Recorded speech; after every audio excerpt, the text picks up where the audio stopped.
On this episode of Inside Engineering, we talk with Kevin Lafferty and Kyree McLeod from our survey group about how they each got started in the industry, how survey has changed over time, and how new technologies are expanding their capabilities.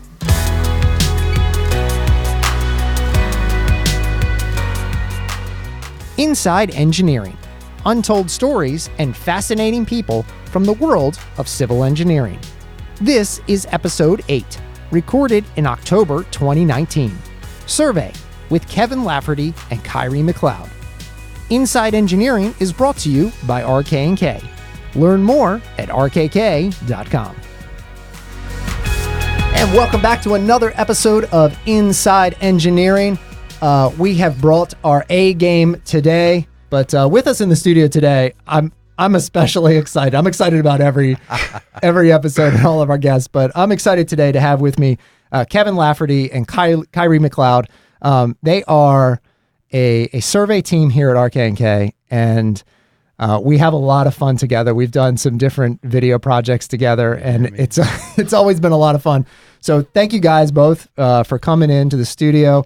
Why don't we start by telling us how did you become a surveyor, Kevin? All right. And then Kyree, we'll give you a chance to tell us where you're at, and you guys can sort of play off each other here. It's going to be fun. All right. Yeah. Now, first of all, thanks for having us, Tim. This is awesome. Absolutely. A lot of times, us surveyors, we're in the woods, so you don't get to see our face. So we appreciate it, man. The new spot looks real good, of course. Yeah, I mean, you close it off. It looks like a pro studio. It's kind of cool. It's cool in here. Yeah. So surveying, I guess I got a typical start to surveying. When you become a surveyor, you don't even really know what surveying is. I happened to luck out. My mother's best friend's husband was a licensed surveyor at a company 2,000 feet to the east of us, and I got my start there. They said, "Can you carry 50 pounds, 800 feet in the freezing cold?" I said, "Yeah, man." That was the description. Yeah. Can you carry 50 pounds, 800 feet in the freezing cold? Yeah. And I was like, sure. Yeah, I can do that. Yeah. And my first day was, it was actually snowing, and all I had on was a t-shirt and jeans and a pair of kicks. And I just to verify, that was not at RK&K. That was, we would not have done that to you. Exactly. Well, it was a different time too, man. 2002 is when I started, and I was lucky enough to be able to go to Baltimore Polytechnic Institute, which for a lot of us Baltimore City youths who college might have not have been in the cards for us, they gave us the ability to make a living. And I had a surveying class at Poly. I was the last class to get hand drafting at Poly, and I was the first class to get AutoCAD at Poly. So interesting. Yeah, no, okay. I lucked out. I definitely did. But they, like I said, I went on my interview. They said, "Where did you go to high school?" I said, "I graduated from Poly 4 months ago." And they said, "You start Monday morning, 6:30 a.m., and we're going to pay you $10 an hour." Now in 02, $10 an hour to start out, I was like, man, I made it. I'm good. Like I went from $6 an hour at a deli to $10 an hour and overtime and health insurance. I can get sick now. Yeah, that's the life. Sad state of things. Right? So ever since, I just kind of been grinding away at the survey life, and I really enjoy it. I'm good at math, and I like to be outside. Well, I was going to ask you what you really enjoy it. What do you? Why do you need math and survey? Because I wouldn't immediately think. I will preface this for all our listeners. This is going to be a great episode for you, because I'm going to get to learn right alongside of you everything that happens in survey. So why is math important in survey? Well, I mean, everything we do is math based. Essentially, what a surveyor does is we give you a latitude, a longitude, and an elevation of a point on the earth to sub-millimeter accuracies. Sub-millimeter accuracy. Well, I mean, with a GPS unit. No, I'm not diminishing. I'm just that's crazy. That's amazing. Yeah. So, I mean, it's... we'll talk about some of the cool tools that you have in a little bit, but Of course. But yeah, I mean, so that, I mean, that's essentially what we do. We just have to go through hell and high water to get that latitude, longitude, and elevation sometimes. We'll have you tell us a story in a few minutes. Yeah, man, definitely. Wait, Kyree, how did you Kevin found it through school. How did you get into doing what you're doing? Because I can tell from the smile on your face and talking to you, you like what you do. Yeah, I like what I do. Had a little rough path. Okay. At the beginning, I didn't know what I wanted to do. I was at high school. I used to joke around and stuff. I didn't really know what I wanted to do. This company called Urban Alliance came to my school, and they didn't have RKK. They had like Century Engineers. They had a bunch of different companies there, and it was they was flying drones and stuff. And I was just like, oh, this is cool. Like, let me sign up and see if I can get an internship. So during the internship, I had an interview with Fred Graham. I had an interview with him, and I had an interview with him, and he liked me from the jump. I came in. I was nervous because I didn't want to mess up. Cause I was like, this is a good opportunity. I'm 18. Let me take advantage of this. And basically, I took advantage of it. And then while I was here, that's when I met Kevin. That's when he first got hired. So I want to say about a week or two after he got hired, that's when I got the call to the office and I got hired full time. So, I was glad. Making 15 hours. So, I couldn't complain. That's the most I ever made ever. So I got a lot of stuff, like he said, health insurance, I got everything. I was just glad to get all that at a young age because, a lot of people, 18, 19, not doing what I'm doing right now. They not making $15 an hour and not saving and, not working. So I'm just glad to be where I'm at. It's a very similar experience. I tell you, man, everybody in surveying, it just happens like that. Somebody, or you like Kyree, you get this internship, and then you're like, you know what? I don't have a boss hanging over my shoulder the whole time I'm at my job. I get to go out in the world. I get to experience things, and it's really, really fun. And it's a shame because it's a dying art. Well, we are actually having issues in the survey world, not just here at RKK, but everywhere, that we can't get young guys or girls who want to come out and try being a surveyor because, I don't know, I guess nobody wants to work outside and everybody wants a flex schedule. I mean, I want a flex schedule, but it gets dark early, so I can't. Right. All right. So can you guys maybe walk us through what a typical survey project might be? I have no idea what typical means in your world. And I imagine there's a lot of different kinds of, or there might be different kinds of survey or different kind of tools that we use depending on the job. So maybe walk through a typical thing and kind of discuss what some of those alternatives might be depending on the kind of project.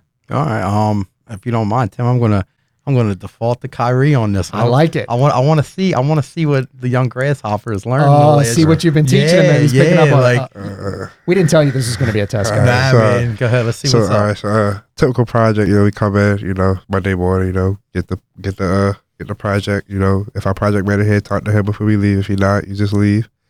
Go to the job site. Make sure you have a GPS. Make sure you have your gun, your collector, your walkie-talkies, your level. Make sure you got everything that you need. So we would first start out we'll walk the site, make sure we can see where we at, mark our limits, make sure we good, and then we had set our points with a rebar cap and the ground or back down, and then we have our GPS to 25 to like 30 minutes or maybe more sometimes if we need to. And then after we set our points, we either we can start shooting topo, or we could go to another section and do GPS, or we could get inverts, pop the manholes, or run levels, do whatever your crew chief wants you to do at that moment. And then after that, that's just how you start the project. Oh, clap it up. Okay, all right, nice work. You're impressed? Is that good? I was definitely impressed on that. Good work, Kyree. All right, so let's take that and let's break that down. Okay. Why are you going out to survey a site? A lot of times it's we're in the middle of a ongoing project, and an in-house engineer needs data on a critical area, whether it be where's all this storm drain going, where's all this sanitary going.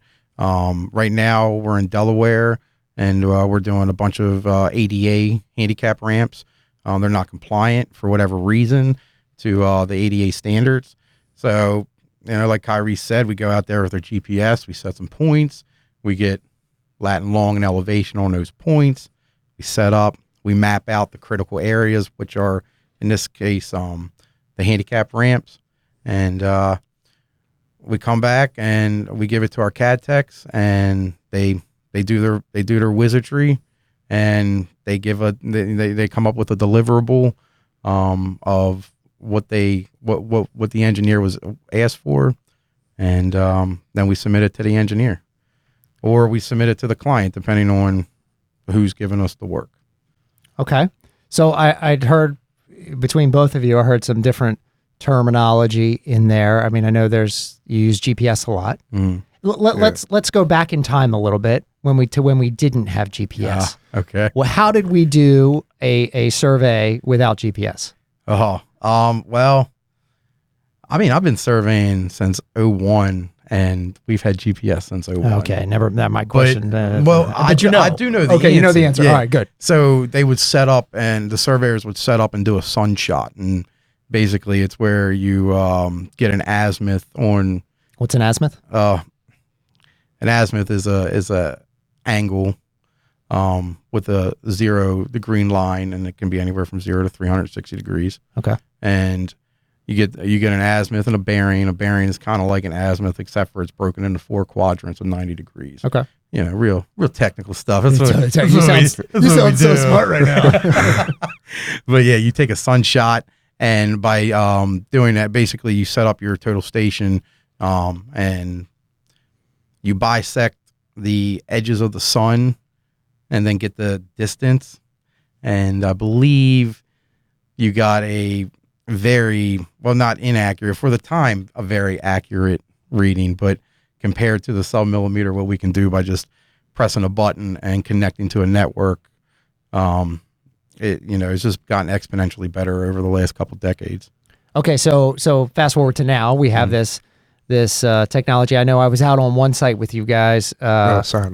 Yeah, outside. Right. We're out at that location, and you had this thing on a tripod that spun in a circle. Help me out, guys. That's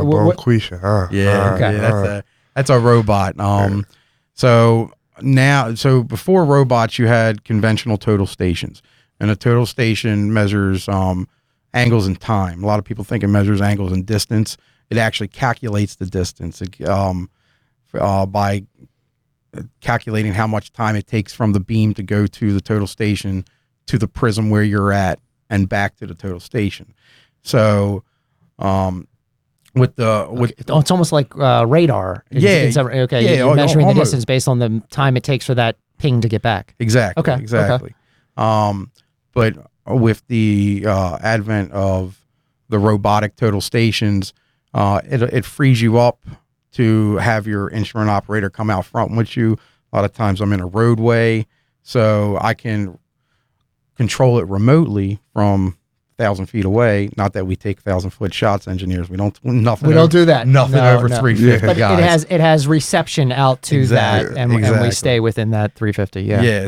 Before with a conventional, it would be hard because if he's running to get to the next shot and not get hit, it would be hard because I would have to move it, set it, do all that. Now I can just lock on and just let him go. Yeah, it's already locked on, and okay. it stays locked unless he's running too fast, and which I don't do. You don't. I do not outrun the robot. You can't. Promise. You'd have to be Usain Bolt. Exactly.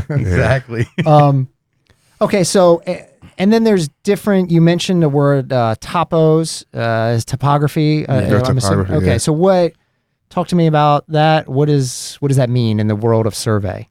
All right, so a topo is basically just a gathering of data points that have exact northeastern elevation on them, and it shows the lay of the land, the contours of the land, and the physical features of the land.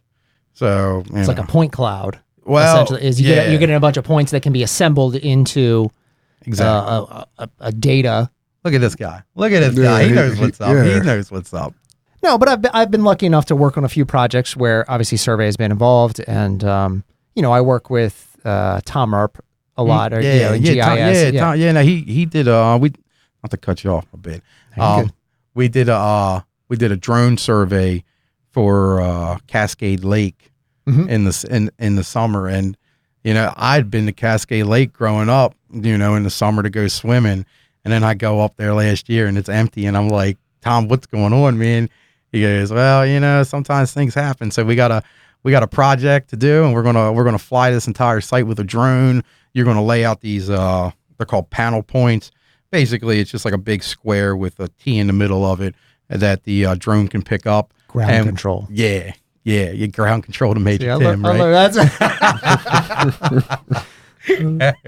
But yeah, so I mean, it's with technology, surveyors definitely get to do a lot more. I mean, it's not just a total station anymore and a prism pole. It's a 3D scanner that can make a 2 million point cloud in 30 minutes.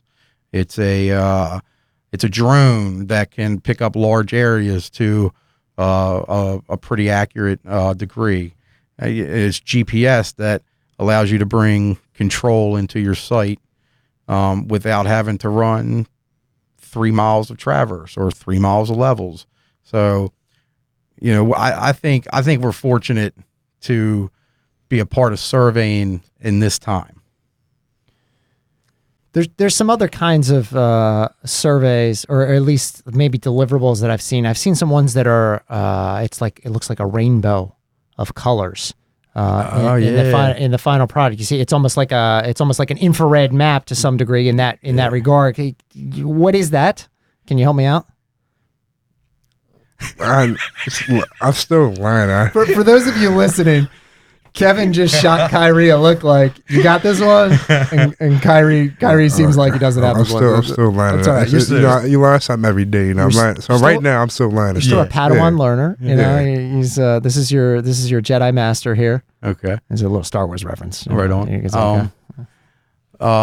So that would be like a SUE map, so a sub-utility map, and each line is a different color, meaning, and it lets you know what's under the ground. So like a green line is for your sanitary lines, a blue line is for your water lines, a red line's for your electric, orange is for communication, yellow is for gas, pink is, I think, unknown, and purple's like something else. But so it's basically just, you have a like a MIS utility go out, paint up all the lines for you, and then a surveyor will come back and locate it with northeastern elevation.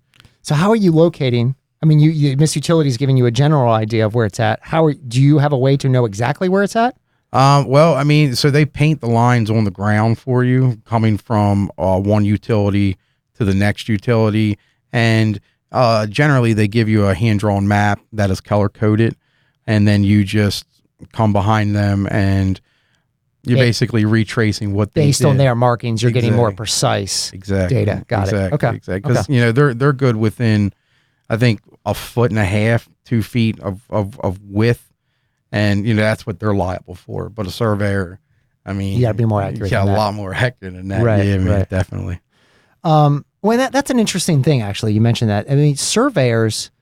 There is a liability that's there. There's like, when you stamp that you surveyed something, like, that's an official thing. Am I right? Yeah, man. Yeah, I mean, licensed surveyors, I'm working toward getting licensed. I've been in the game long enough to where I probably should be licensed by now, but, we all take different paths. Anyway, a licensed surveyor, he will look over all your work, and he or she will they'll stamp it, and, like a lot of licensed surveyors, I mean, they got to carry hundreds of thousands of dollars of liability insurance. Sure.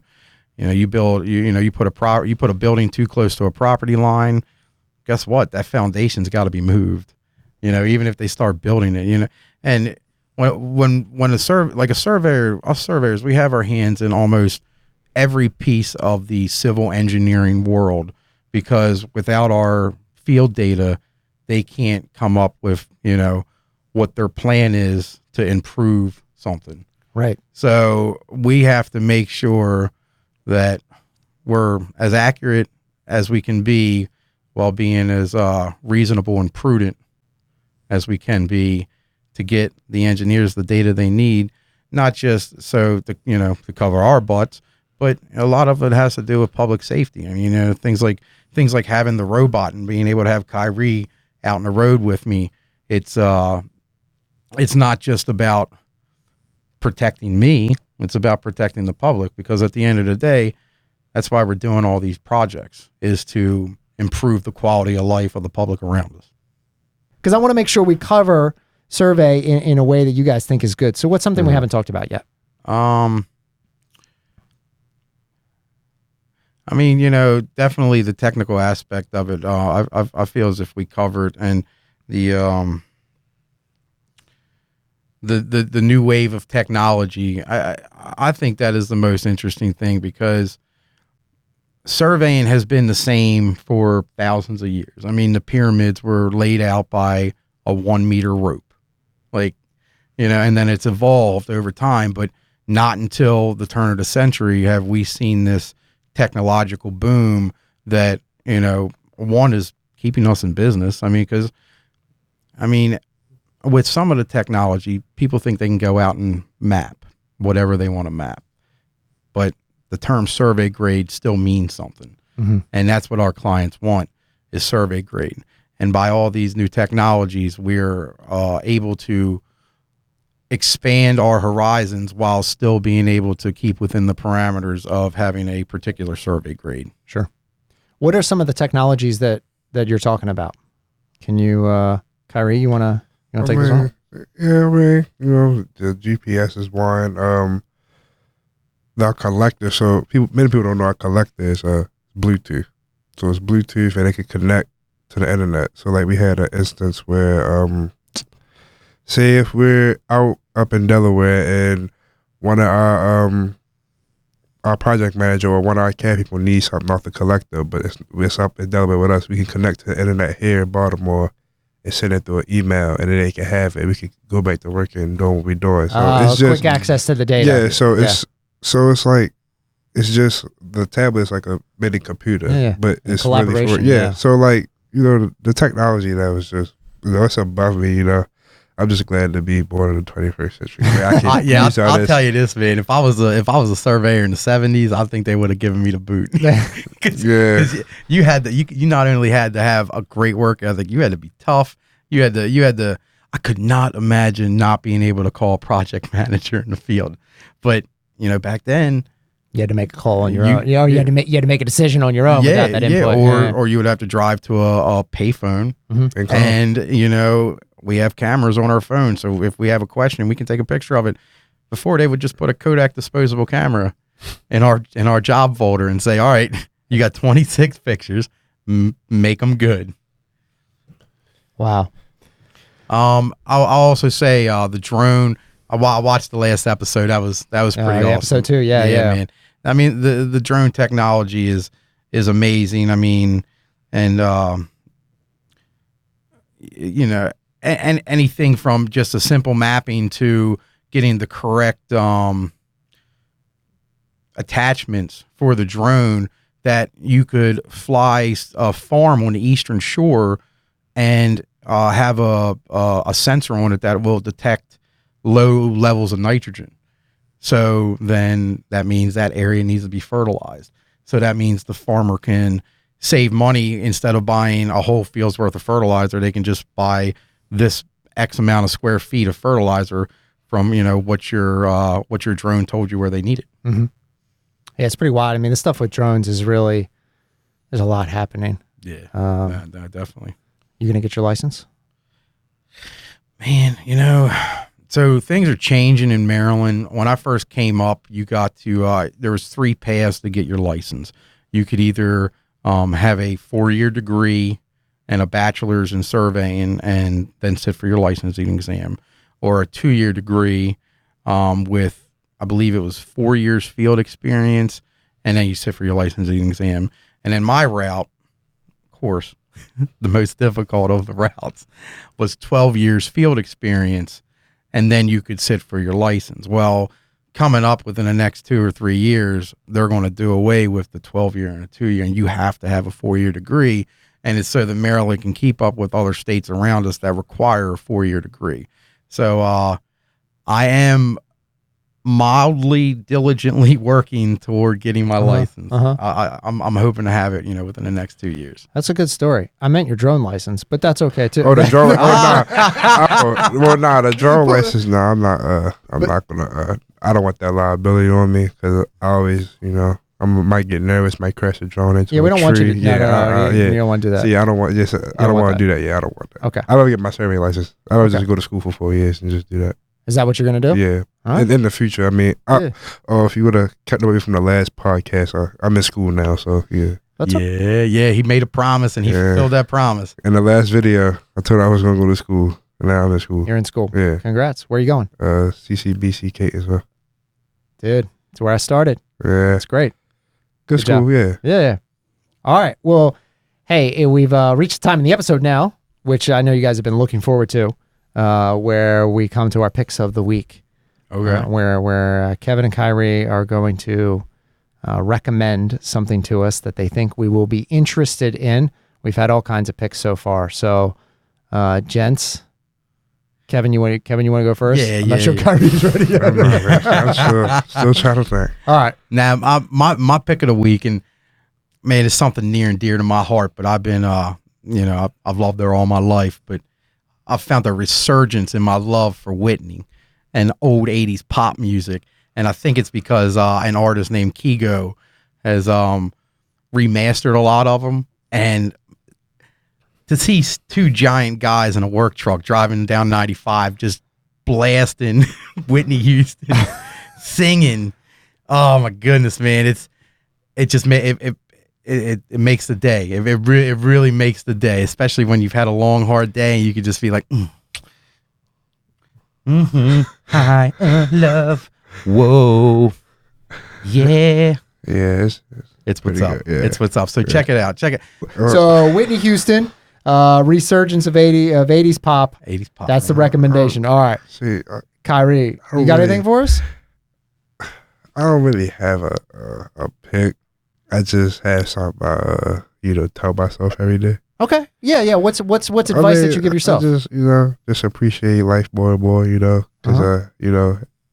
we live in a crazy city, if people don't know. Yeah. So, life is getting short and short for, us young people especially. It's hard out here. So just push it every day, try to get through it, just live life every day to the fullest. That's what I tell myself. Live life to the fullest every day. Kevin, this is a pop question here right at the end. Pop question. If you could give yourself advice back when you were at Polytechnic, what would you tell yourself? Man,